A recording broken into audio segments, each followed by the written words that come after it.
Hey, everybody, and welcome.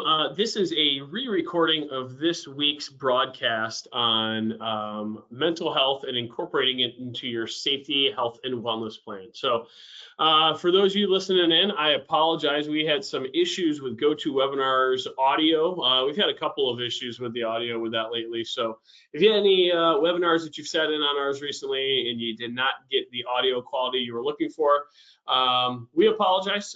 We're trying our best with the provider that we're using to get that updated for you. But if there's any content that you missed or that you wanted to circle back on, certainly let us know and we'd be happy to help. So get right to the point here. This is not a live demo, so normally these go a little bit longer because we'll have active questions and things like that too. But I guess the point today is just to really kind of focus back in on some of the content topics that we missed previously as we went. So first and foremost, I'm Eric. Pleasure. I know I've spoken with some of you guys before.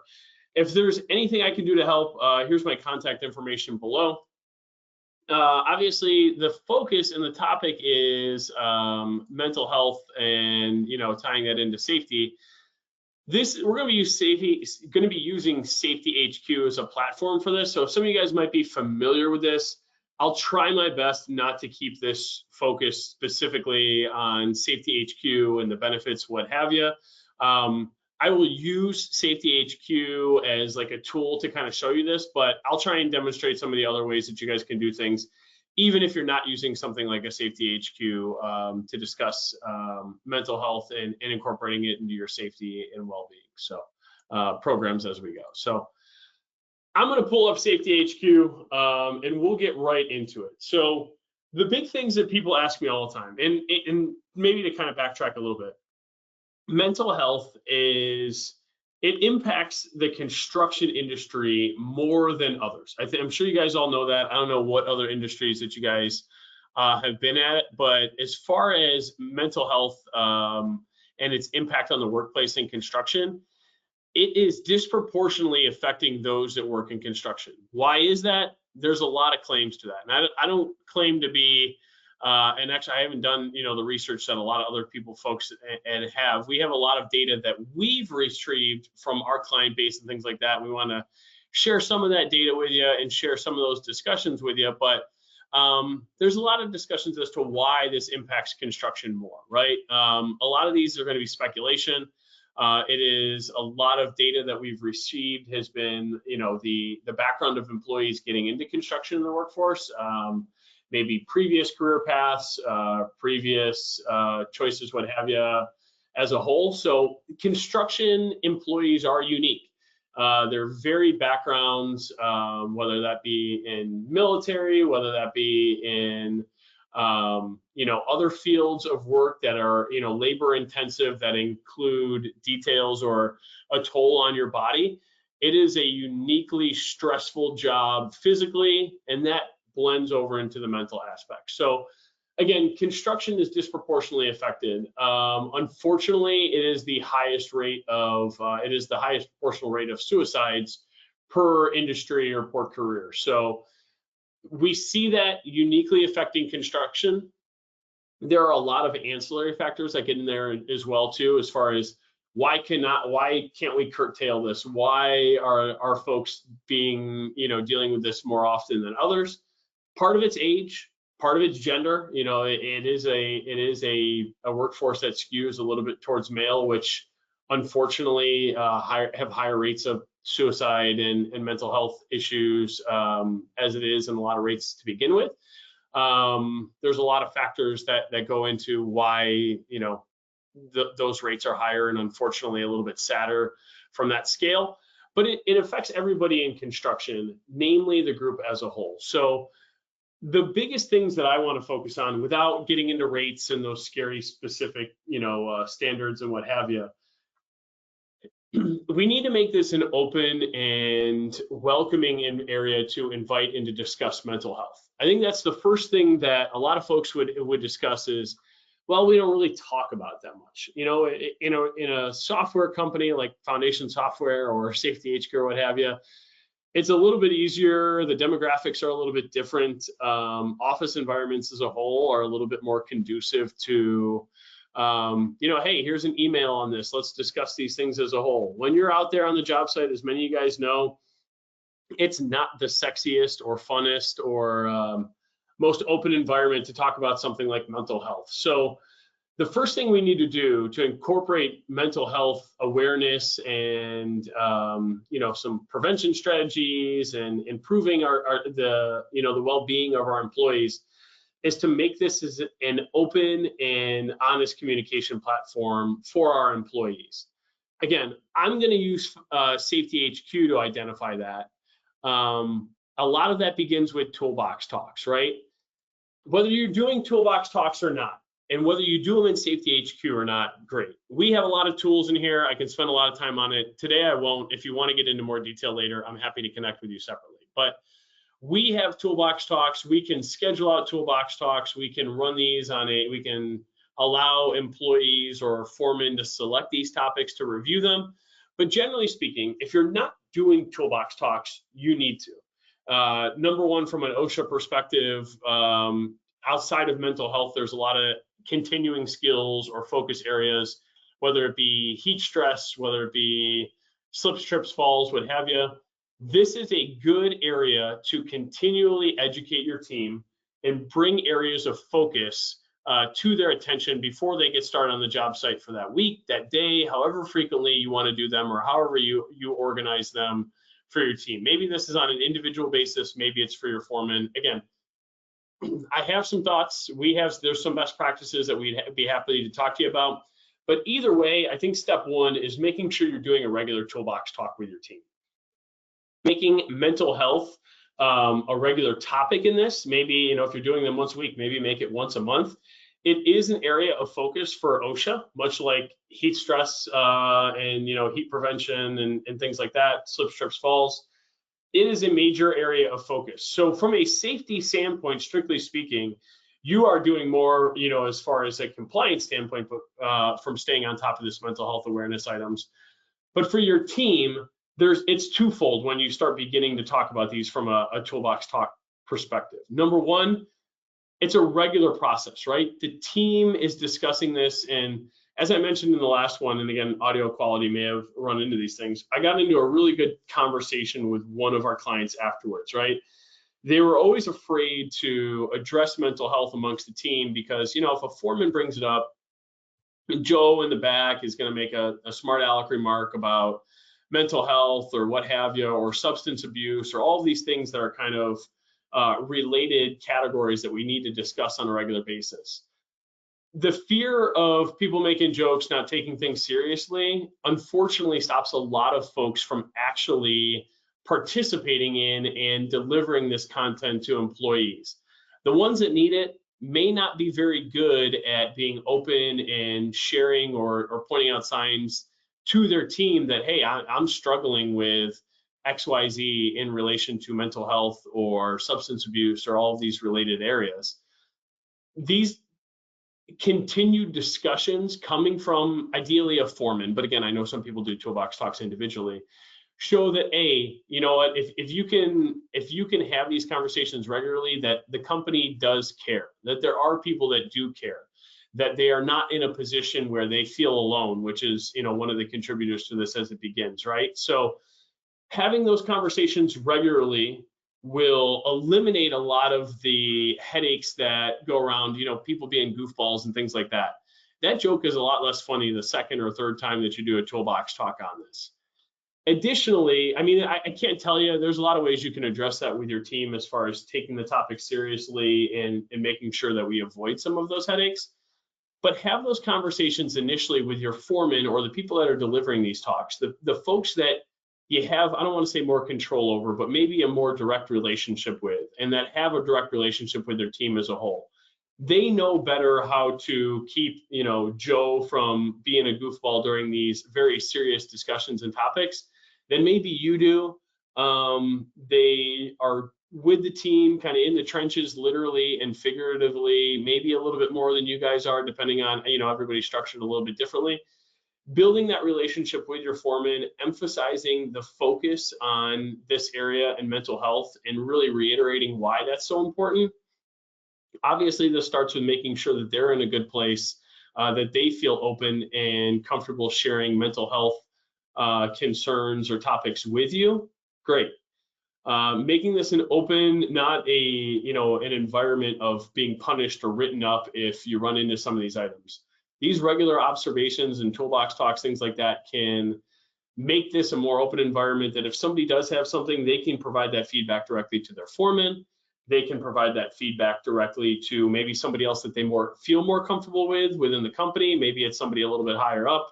But if they see that this is coming from the top down, they realize this isn't an area where they're going to get punished for speaking out or expressing how they feel.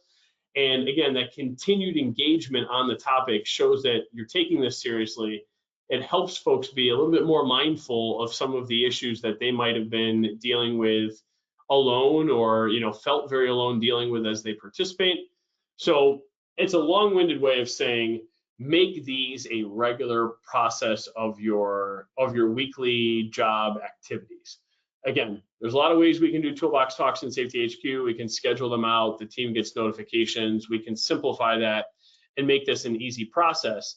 But however you're doing something along the lines of a toolbox talk, make sure that you discuss with that team, and then mental health is discussed at least monthly, maybe more than monthly, especially in particular periods when we see seasonal depression on the rise for those of you in like northern areas, things like that, winter months, things along those lines as well too. So that's topic number one, right? Making this a regular part, a regular discussion item to hopefully make an open discussion and open forum for people to connect with you on a regular basis.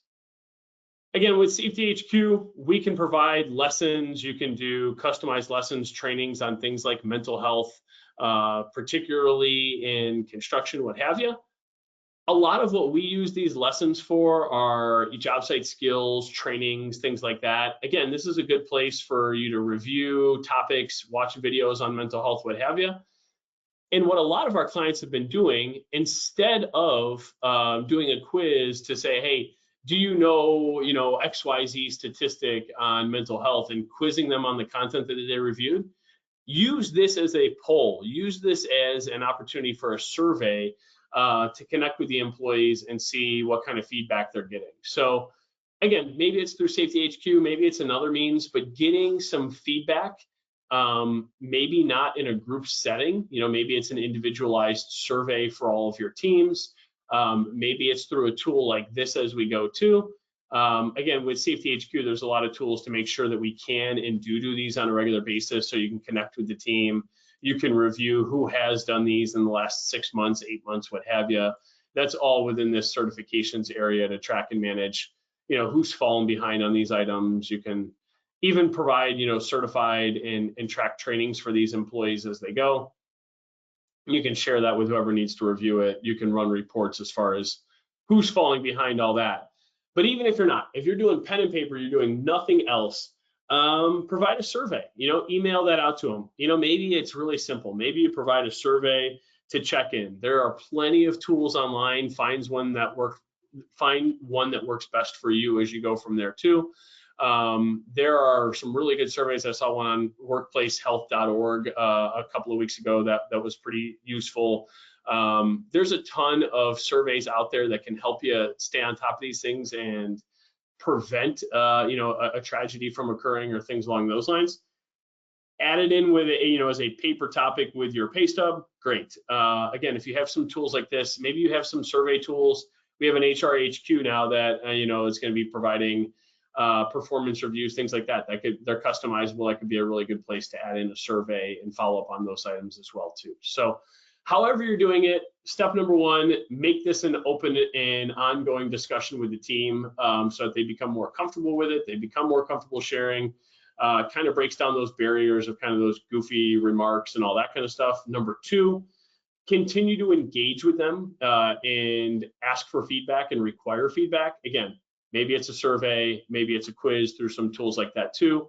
Give them a discrete window in which that they can respond to you and share some of those concerns that they may be having. Again, and from some of the clients that we were talking about, I was talking one after the call. Yeah, they tried some surveys, and the first half of them, they got a lot of frankly ignorant responses, right? You might get that. And you know what? They did the survey again when folks realized these aren't going away. I can't be a goofball through them. One of the most, appealing responses that we got was, hey, the first time so-and-so responded to this, I didn't get any serious answers. It was all, just jokes. Things were not very serious. We did this again 4 months later, and I got some really serious responses, and we had a very productive and meaningful conversation, and potentially prevented, some really poor outcomes because those tools were there and available to them. One time it clicks, it might not click the first time, second time, third time. Same with the toolbox talks. They might not click initially. They might eventually click. All it takes is one or two, and you'll be glad that you participated in providing that information for those folks as they go. Having posted, I know you guys have a lot of postings on your job sites as it is. Sometimes the mental health items might get lost with the posting or things like that too.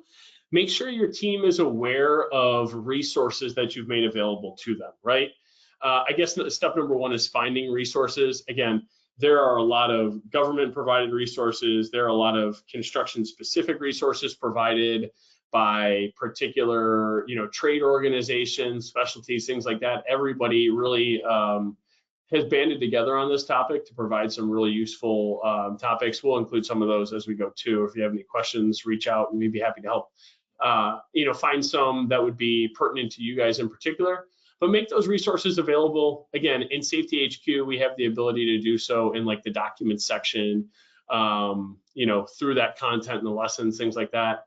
Continue to reiterate where these resources are at, how they can be made available. And sometimes those resources are people, right? You don't necessarily need a detailed plan of attack. You don't need a really structured reporting process, things like that. I mean, those all help and those are really good if you are able to establish those. But, maybe first and foremost is just having a couple of people that you can reach out to if, you don't feel comfortable at the moment and you did need somebody to talk to and connect with. So why is this all important, guys? Obviously, we know, that some really terrible outcomes that can come. And you guys, I'm sure a lot of people listening to this have been touched with this personally, either in their industry, within your company, or maybe personally. But what do these outcomes really lead to, right? What are the benefits, right? And this is kind of not an ideal way of looking at this, but what are the benefits outside of just a human aspect of providing this? Additional retention, employees stay longer, productivity increases when you implement an employee mental health program or continued results along this. We've seen our turnover reduce upwards of 22% as far as reducing turnover in the workplace, especially in construction. Fewer missed days. You get, again, not only the productivity of employees while they're on the job site, but actual attendance improves. That's somewhere in the neighborhood of 12 to 25%, depending on the surveys or results that you've seen from there as well too.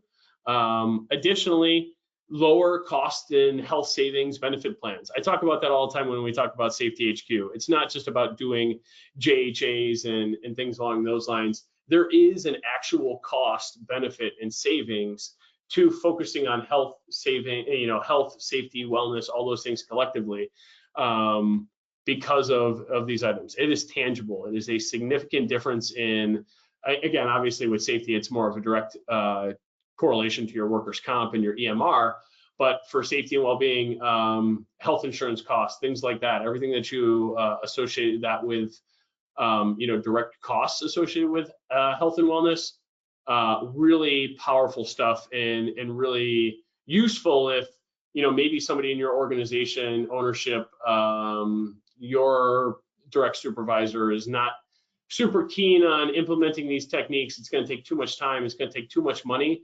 There are plenty of, especially depending on the actual specific trade that you guys do, reach out. Happy to help you locate and empower your team with those statistics to kind of embark on a mental health awareness and a campaign to bolster that program within your organization. So again, I don't want to make this a safety HQ focus area. There's plenty of things we can do as far as administering content, toolbox talks, things along those lines too. Incident reports, there's other things that we can do in that area as far as following up and making sure we're getting, we're doing incidents, notices, infractions. We can follow up on those things. Those are really helpful from a compliance perspective to say, hey, how many times have we seen, I'll pick substance abuse as an example. How many times have we seen something related to this? This has been 3 times for somebody. If we're not tracking that information, it's going to be really hard to actually enact or follow through with either treatment plans or discussions with employees or action plans for those employees. So we do a really good job of documenting those, but find ways to document everything that you're doing with the teams from a litigation perspective, unfortunately, but also so that you guys can be more proactive and maybe point out or notice some trends or concerns within your workforce as it goes as well too. So just to reiterate, guys, you got to make this an open discussion with the team. You got to find ways to make this comfortable. And sometimes the way to do it is literally just beating them over the head with this, with continued discussions on this, right? That shows your commitment as a business, as a company, as a family in many ways too. Allowing your employees to have access to those resources. Again, we can follow up, discuss any of those items if you'd like, if you're having trouble with resources in particular. But again, each trade organization, I initially planned on discussing those with them, but each trade organization seems to have their own really powerful tools and routes to go with. So there might be some specialized ones for you guys as a whole. I'm happy to help you find those or connect you with those items if you have any questions from there. So making those resources available, making accessible ways for employees to reach out or connect with you guys. Sometimes you got to force it. Sometimes it's a survey. It's very difficult sometimes to get employees to reach out when they are having issues regarding mental health. So a continued outreach, potentially anonymous, maybe really discreet ways of allowing employees to express concerns or items that that might require follow-up or additional resources from there. And then finally, continuing to make your employees comfortable, aware, and staying on top of the compliance aspect to make sure that we are tracking these things so that we can find some things that might be slipping through the cracks, even though they might not be obvious or we're not getting that direct outreach or what have you as well too. So thanks guys, I appreciate you watching. Again, sorry, this is a little bit more of a condensed version, a little bit goofy now because the audio issues that we experienced earlier this week. Peer groups, that's one thing that we kind of lost in this by not having it live. Continued discussions, talk with groups. Unfortunately, there's a pretty wide net of construction companies that are affected by mental health or well-being within the workplace. Those are unfortunately a way to make these instances real with your employees, whether it's peers, other companies. You don't have to use names, things like that. But if they can see that can happen to one of their coworkers, hey, I just worked with that that subcontractor on a project. I talked with that guy for 2 days. It's crazy to think that feedback and those things can happen. So have continued groups as your peer groups. Happy to connect you with some folks. If you guys are interested and you want to raise your hand and be part of those peer groups, we can connect you with other folks on this group here as well too. So please reach out if you have any other questions, guys. Thank you again. I know this is kind of a quick and dirty way of presenting this to you guys with the technical issues that we had earlier this week. But if you have any questions regarding, again, how you guys can get into more detail, anything on what we discussed here today or Safety HQ as a whole, please let me know and I'd be happy to help. And otherwise, guys, thank you so much and appreciate you tuning in. Take care. Have a great day. Bye-bye.